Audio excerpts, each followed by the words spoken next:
By the time Daniel Okoro realized how much trouble he was already shaking in front of his boss.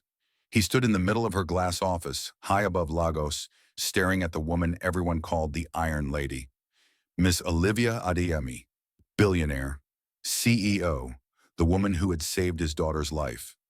Olivia sat behind her wide marble desk, her face calm, her hands folded. The city lights glittered behind her like a sea of stars. Her voice was soft, almost gentle, but her words felt like knives. "I paid for your daughter's surgery," she said. "I gave her life. All I'm asking is simple. I want a child too. I want you to give me your sperm, or you will lose Amarachi." Daniel's heart stopped. For a moment, he could not breathe. He felt like the floor was opening under his feet. He thought he had heard wrong. "Ma, what did you say?" he whispered.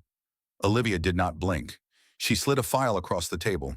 Inside were medical forms, IVF documents, legal terms he could not understand. His name was on them. Her name too.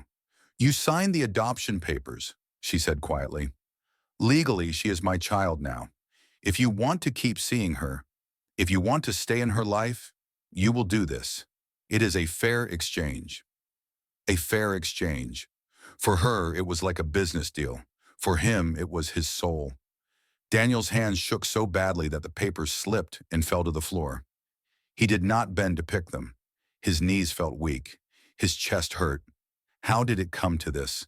How did a simple driver end up here, trapped between losing his daughter and losing himself? To understand that, we have to go back to the very beginning. Back to the day the world saw him for the first time. Back to the gate. Daniel Okoro was not a rich man. He lived in a small two-room apartment in Surulere with his 8-year-old daughter Amarachi. The walls were cracked, the ceiling leaked when it rained. But to Daniel, it was heaven because his daughter laughed there. He was a private driver for one of the richest women in Nigeria, Miss Olivia Adeyemi. Every morning before sunrise, Daniel ironed his only neat shirt, polished his shoes until they almost shined, and packed a small lunch for Amarachi before school. He loved that little girl more than anything in the world. She was tiny, with big bright eyes and a smile that could melt the hardest heart. She loved to draw hearts on pieces of paper and slip them into his pockets. "For you, Daddy," she would say. "So you don't forget I love you." Her mother had died when she was 3. From that day, it was just Daniel and Amarachi against the world. He worked long hours driving Olivia to board meetings, charity events, airport trips, and private dinners with important people whose shoes alone could pay his rent for a year. He spoke only when spoken to. He never looked her in the eye for too long. He knew his place. Olivia was always dressed in power. Sharp suits, high heels, diamond watch, smooth straight hair that fell over her shoulders. Her face was beautiful, but her eyes were cold. People were scared of her. Even other rich people trembled a little when she walked into a room. She was kind to no one. At least that was what Daniel believed, until the day his world broke. The first time Amarachi fainted, Daniel thought it was just stress. She had been studying hard for school exams. She was always sleepy. She said her chest felt tight sometimes. That afternoon, she was washing plates in their small kitchen when he heard the sound. A soft thud. He rushed in and saw his little girl lying on the floor, her small hand still holding a wet sponge. "Amara! Amara!" he shouted, his voice breaking. Her eyes were closed. Her lips looked pale. He grabbed her and rushed outside. Neighbors came running. One woman called for a kiki. They sped to the nearest clinic, Daniel holding her and praying under his breath the whole way. "God, please, please, please." At the clinic, doctors checked her and frowned. They sent him to a bigger hospital. At the bigger hospital, they sent him to a heart specialist. By the end of that terrible week, Daniel sat in a white office chair, holding a folder he did not want to open. A serious-faced doctor pointed to a scan of Amarachi's heart. "She has a rare heart defect," the doctor said. "Her heart is getting weak. She needs surgery, not here, abroad, very soon." "How much?" Daniel asked, his voice already shaking. The doctor wrote the number down. When Daniel saw it, his vision blurred. It was more than 10 times anything he had ever seen in his bank account. It was more than he would earn in many, many years. It was a mountain he could never climb. If she doesn't get the surgery, he asked quietly. The doctor hesitated. She will not live long, he said. The room went silent. Daniel felt like someone had poured ice water on his heart. He looked at the doctor, waiting for him to smile, to say it was a joke, to say there was another way, but there was nothing. Just that paper, that number, that ticking clock. The next days felt like a nightmare. Daniel sold everything he had that mattered. His old TV, his small generator, his late wife's jewelry. He asked every friend, every neighbor, every church member. People gave what they could, small amounts. But it was nothing compared to what he needed. He went to banks. They laughed. He went to loan sharks. They wanted his life. At night, he watched Amarachi sleep, her small chest rising and falling. Sometimes he heard her whisper in her dreams, "Daddy, don't leave me."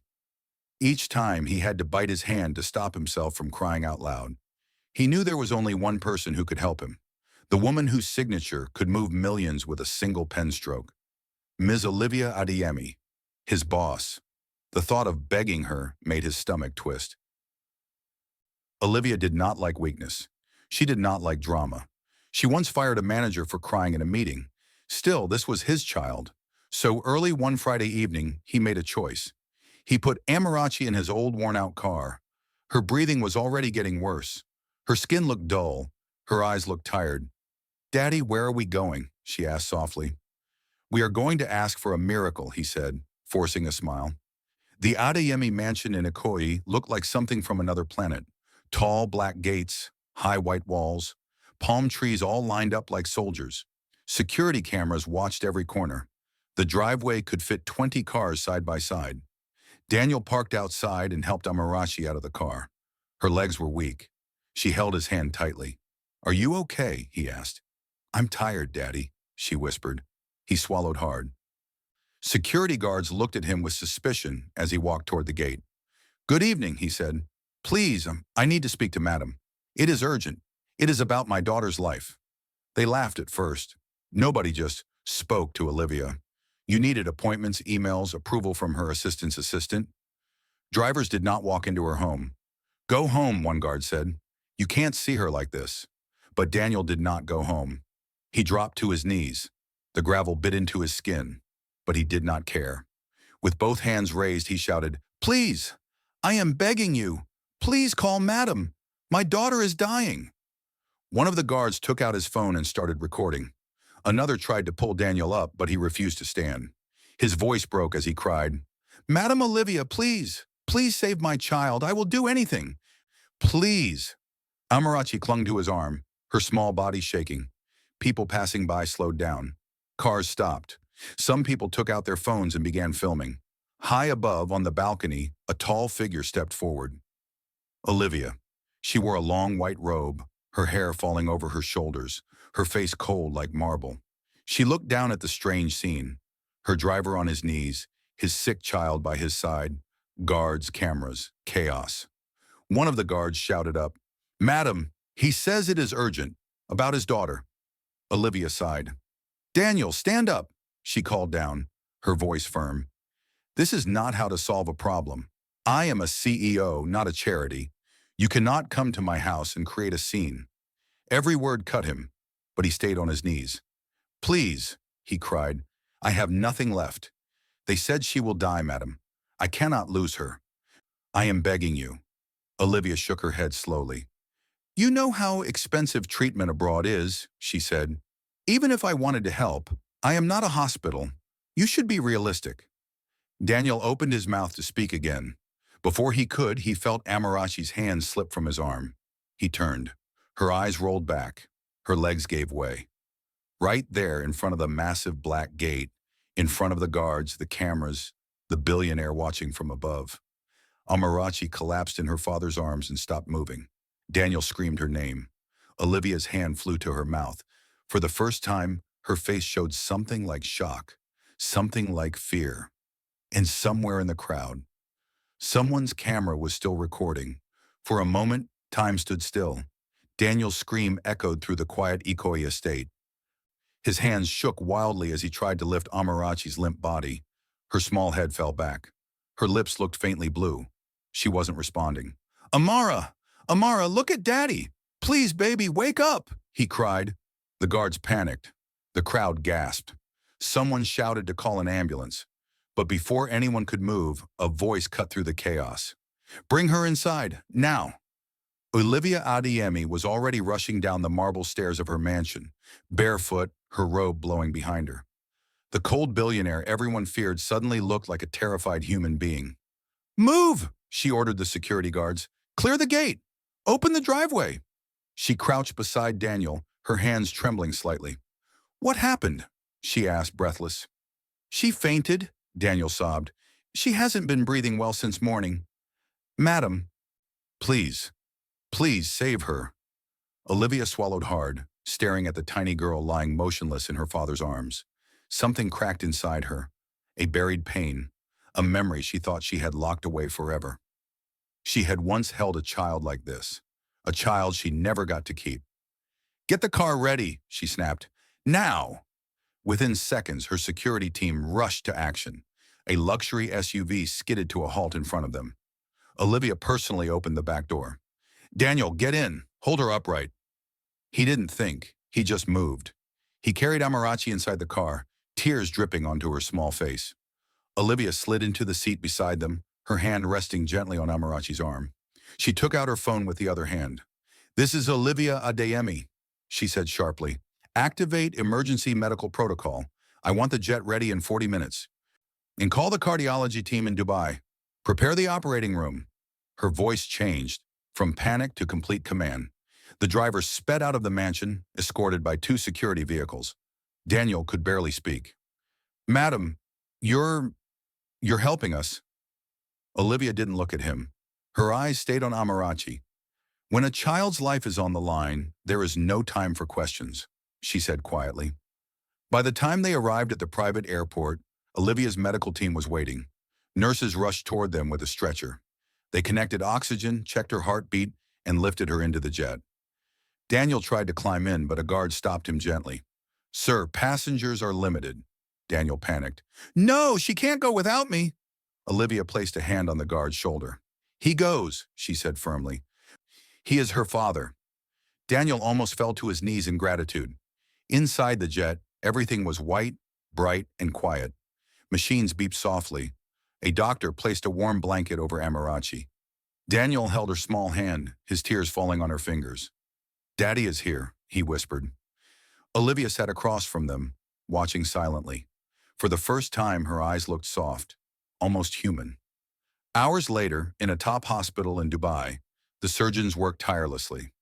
Daniel waited in a small room, shaking and whispering prayers over and over again. Olivia paced the hallway, arms folded, staring at the lights above the operating room door. Finally, after what felt like days, the lead surgeon walked out.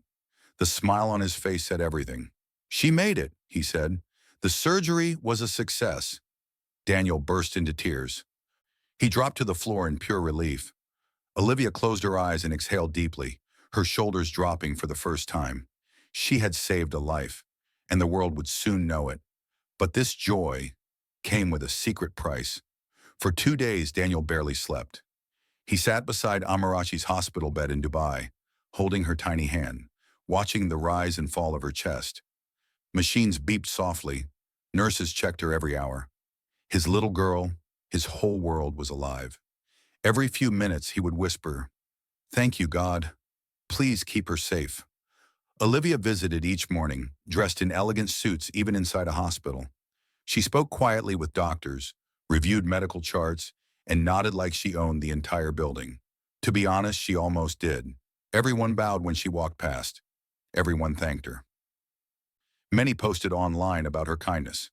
Nigeria's billionaire angel saves driver's daughter. Olivia Adeyemi funds emergency surgery abroad. Her name was everywhere. Her smile looked perfect in every photo. But behind that smile, something darker waited. A nurse entered with a soft knock. Mr. Okoro, she said, Ms. Adeyemi wants to see you in the VIP office. Daniel felt nervous. He wiped his eyes, fixed his shirt, and quietly kissed Amarachi's forehead before leaving the room. The VIP office was quiet and cold. Floor-to-ceiling windows showed the city glowing at night. Olivia stood with her back turned, staring out at the skyline. When she finally turned to him, her face was unreadable. "Daniel," she said softly, "sit down." He obeyed. She took a folder from the table and placed it in front of him.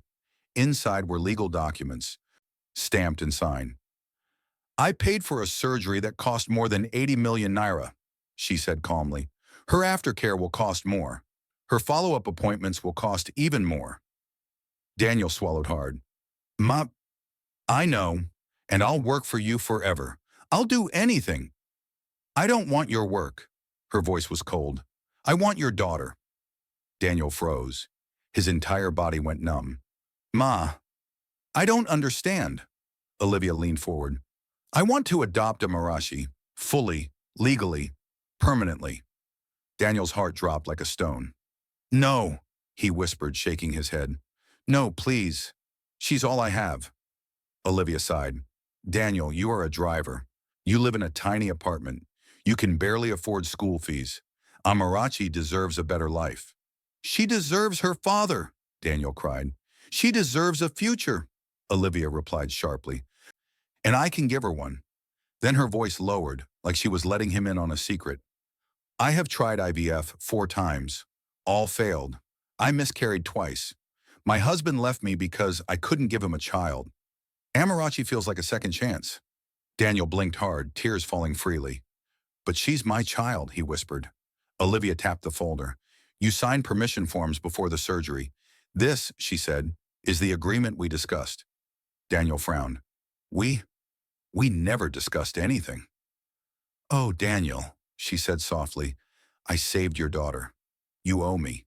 And if you refuse to sign, you will have to repay every naira." "But I can't," he whispered. "Exactly." He felt the room spinning. His heart pounded so hard he couldn't breathe. He was trapped. Olivia slid a pen toward him. "Sign it, Daniel," she said gently. "Don't make this harder." His tears fell onto the page. His hands trembled. He looked at the window, at the city, at the sky, anywhere that wasn't her face. Then with a shaking hand, he signed. The pen dropped from his fingers. His world broke into pieces. Olivia smiled softly, closed the folder, and whispered, "You made the right choice." But she wasn't done with him yet. Daniel barely recognized himself anymore. He had always been a proud man. Not proud in a loud way, but proud in the quiet way fathers were. He had worked hard, raised his daughter alone, and never begged anyone for anything. But now he felt like a shadow of himself. Every morning after the surgery, he sat beside Amarachi, smiling for her, reading to her, telling her stories, while inside his heart felt like it was cracking open. She was laughing again. Breathing again. Alive. Yet every time she squeezed his hand and whispered, "Daddy, I love you," a sharp pain stabbed him, because soon she would no longer be his. Olivia had the adoption papers, the signatures, the power. He was trapped, and she knew it. 3 days after Amarachi woke up fully, a nurse walked into the room holding a small tablet. "Sir," she said, "Ms. Adeyemi wants to see you in the executive suite." Daniel's chest tightened. He kissed Amarachi's forehead and whispered, "Daddy will be back soon, okay? Just sleep." Amarachi smiled weakly. "Buy me juice when you come back." That promise alone gave him strength. He followed the nurse down a quiet hallway. His feet grew heavier with every step. He already knew, deep down, that Olivia wasn't done with him. When he reached the executive suite, the guards opened the door. Inside, Olivia sat behind a glass desk, wearing a fitted navy blue suit. Her hair was sleek, her makeup perfect, her expression unreadable. She didn't greet him. She simply pointed to the chair in front of her. "Sit." Daniel sat, heart pounding. Olivia folded her hands on the table. "We need to discuss the next step," she said calmly. Daniel blinked. "Next step?" Olivia took out another folder, this one thinner, but somehow more terrifying. "I want to have a child," she said smoothly. "A biological child." Daniel tightened his grip on the chair. Madam, I'm sorry for what you've gone through. But how does that concern—" "It concerns you," she cut in sharply, "because I want the child to share Amarachi's bloodline." Daniel stared at her in disbelief. "No, he whispered, shaking his head. No, Mom. Please, no. Olivia slid the folder toward him. This is the IVF proposal, she continued. You may donate your sperm. It is clean, simple, and private. Daniel pushed the folder back as if it were fire. I cannot do that. Olivia leaned back. I expected you to resist, she said calmly. So I prepared option 2. She stood and walked around the desk until she stood right beside him. Slowly, she placed her hand on his shoulder. Impregnate me naturally, she said softly. One night, one time. No one has to know. Daniel jerked away from her, horrified. Madam, please, I beg you, don't ask me this. Olivia's eyes hardened. You don't have a choice. He shook his head over and over. I will never do that. I am a father, not an object. Olivia walked back to her desk and picked up the adoption file. You sign this. Her voice was icy. This gives me full legal rights over Amarachi. Daniel felt the floor tilt beneath him. If you refuse, she continued, I will take her home with me permanently. You will never see her again. The room became silent. Daniel felt his chest breaking. He fell to his knees in front of the desk. Please, please don't take my daughter, he cried, his voice shaking. I will die without her. I have nothing else. Olivia watched him with stone-cold eyes. Then cooperate, she said. At that moment, the door cracked open. A maid, one Olivia trusted, stood there holding a tray. She froze when she saw Daniel kneeling and crying. She also saw Olivia holding the IVF papers. The tension in the room was painful. Before Olivia could react, the maid gently lowered her eyes and said, I'm sorry. Ma. But her phone, hidden inside her apron, was still recording. The maid didn't sleep that night. She sat on the edge of her small staff room bed, replaying the recording over and over. Each time her hands trembled harder. Olivia's voice was clear. Daniel's sobs were clearer. And the words? They were dangerous, shocking, impossible to ignore. Give me your sperm, or lose your daughter forever. That sentence alone made her chest tighten. She had worked for Olivia for 3 years. She knew the woman was strict, controlling, even cold. But she never imagined this. She thought about deleting the recording. She thought about minding her business. But then she remembered Amarachi, the tiny girl with big eyes who always smiled at her. The girl who had drawn her a small heart on a napkin the day before the surgery. Auntie, thank you for helping my daddy, she had said softly. The maid closed her eyes. She couldn't stay silent. The next morning, a journalist from an independent blog received an anonymous message. Attached was a single audio clip. At first, he thought it was fake, but as he listened, his eyes widened. He replayed it. Then again. By noon, he published an article titled, Leaked Audio, Billionaire Olivia Adeyemi demands IVF from driver after saving his daughter. Within minutes, the internet caught fire. Twitter, Instagram, TikTok, Facebook, news channels. Everywhere. Cancel Olivia Adeyemi began trending worldwide. People were angry. People were shocked. People were disgusted. How can a billionaire force a father to give sperm? She used his child as bargaining power. This is not kindness. This is control. Arrest her! And Daniel had no idea it was happening. He was in Amarachi's room, feeding her fruit yogurt and laughing softly at the way she wrinkled her nose. Then a nurse rushed in. Sir, you need to come. Now. When Daniel stepped into the hallway, he froze. Cameras flashed. Reporters shouted. Security guards tried to block people. Crowds pushed forward, yelling his name.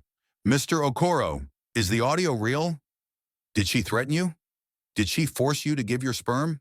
Do you want justice? What did Olivia do to you? Daniel staggered back, confused. What is happening? A nurse handed him a phone. It was playing the recording. His heart dropped into his stomach. They heard everything. Every word, every threat, every tear. He pressed his hand to his mouth as his knees buckled. Who did this? He whispered. But he already knew. Someone had saved him.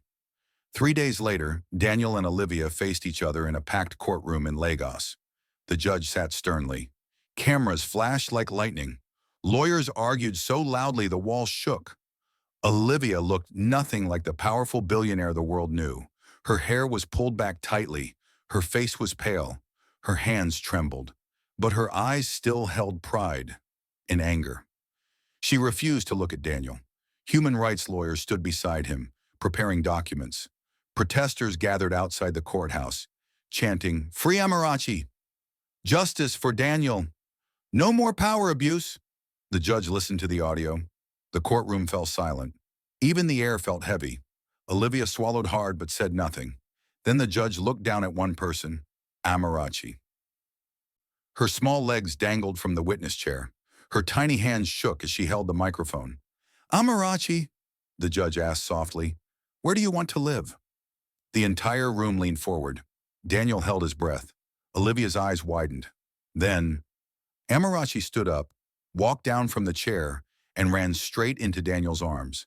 She hugged him tightly, her face pressed into his chest. "Daddy," she said, voice trembling, "I want to stay with you. Please don't let anyone take me away." Daniel broke. He cried openly, hugging her with both arms. The courtroom erupted. Some people shouted for joy. Some cried. Some pounded tables. The judge struck his gavel. "Order! Order!" When the room calmed, he spoke firmly. "The adoption contract was obtained under coercion. It is hereby void. Full custody returns to the biological father, Mr. Daniel Okoro." Olivia collapsed into her chair, tears running down her face. Not of sadness, but of bitter defeat. Her empire, shaking. Her reputation, destroyed. Her power, gone. But Daniel stood with Amarachi in his arms, the world watching as he whispered, "I will never let go of you again." The courthouse steps were overflowing with people. Reporters, protesters, curious onlookers, and supporters holding signs with Amarachi's name on them. The air buzzed with shouting, questions, and flashing cameras. But Daniel barely heard any of it. He held Amarachi tightly, one arm around her shoulders, the other shielding her from the chaos. She buried her face against his chest. After everything she'd been through, the noise terrified her. "Daddy, can we go home?" she whispered. "Yes, my love," Daniel said softly. "We're going home." He carried her down the steps, past the crowd, past the police cars, past the cameras. Someone tried to shove a microphone in his face, but the lawyers blocked them. To the world, this was a victory. To Daniel, it was the first breath of peace he'd taken in months. He didn't see Olivia until he reached the parking lot. She stood alone beside her black SUV, her posture shaky, her hair undone, her eyes swollen from crying. For the first time, she looked nothing like a billionaire. She looked like someone who had lost everything, all at once. When she saw Daniel, she straightened slightly. "Please," she said weakly, let me talk to her." Daniel hesitated. His heart still ached from everything she put them through. But Amarachi tugged his sleeve gently. "Daddy, it's okay." He lowered her to her feet. Amarachi walked toward Olivia, slowly, carefully. The billionaire wiped her eyes as she bent down to meet the girl at eye level. "Amara," she whispered, "I'm sorry." Amarachi looked at her for a long moment, her big eyes calm and steady. "Thank you for saving my heart," she said softly, "but you scared my daddy, and you scared me too." Olivia's throat closed. Tears spilled freely. "Amara, I never meant to hurt you. I wanted a child so badly. I didn't think. I didn't know how to stop myself. I let my pain destroy me." Amarachi touched her hand gently. "It's okay to be sad," she said, "but you can't take people's children. You just have to try again, with someone who wants to help you." The words hit Olivia like a blow. From the mouth of a child came a truth she had refused to face. She fell to her knees. "I'm sorry," she whispered again. "I'm so sorry." Before Daniel could step forward, security and lawyers approached. "Ms. Adeyemi, your board is requesting an emergency meeting, and there are charges filed that you need to address." Olivia didn't stand. She simply nodded. For the first time in her life, she wasn't in control. She wasn't powerful. She wasn't feared. She was just human and broken. Amarachi leaned close and whispered, "Bye, Auntie Olivia." Then she ran back into Daniel's arms. and he lifted her easily, holding her close as if she were the most precious thing in the world. The world moved fast after the scandal. Olivia's board forced her to resign. The government opened an investigation. Charities distanced themselves. Businesses cut ties. Her billion-dollar empire didn't crumble overnight, but the foundation shook until cracks spread everywhere. She left the public eye completely. No more interviews, no more photos, no more events. She disappeared. Some said she traveled abroad for therapy. Some said she shut down all her accounts. Some said she moved into one of her silent vacation homes to reflect. No one really knew. They returned to their small apartment. It wasn't fancy. It wasn't big, but it was home, and they were together. Daniel got a new job. This time, not as a driver, but as an administrative assistant at a transport company. A small NGO offered to sponsor Amarachi's continued heart care. Neighbors visited with food. Churches prayed for them. Strangers sent encouraging messages. It felt like life had given Daniel a second chance. One quiet evening, as Amarachi lay on his chest watching cartoons, she whispered, "Daddy, is it over?" Daniel kissed her forehead. "Yes," he said softly. "It's finally over." She smiled and wrapped her arms around his neck. "Good," she said, "because I want you forever." A tear rolled down his cheek, this time not from pain, but from joy. He held her closer. The nightmare was over. The world had seen his fear, his tears, his breakdown, his humiliation. But in the end, they also saw his strength, a strength powerful enough to stand against a billionaire, a strength that saved his daughter's future, a strength born from love. And as the night breeze drifted through the window, Daniel whispered to himself, "No matter what comes next, we survived." Thanks for watching. What's your view about this story? Where are you watching from? Do well to let us know in the comments below. And don't forget to like, share, and subscribe for more interesting stories. Stay blessed.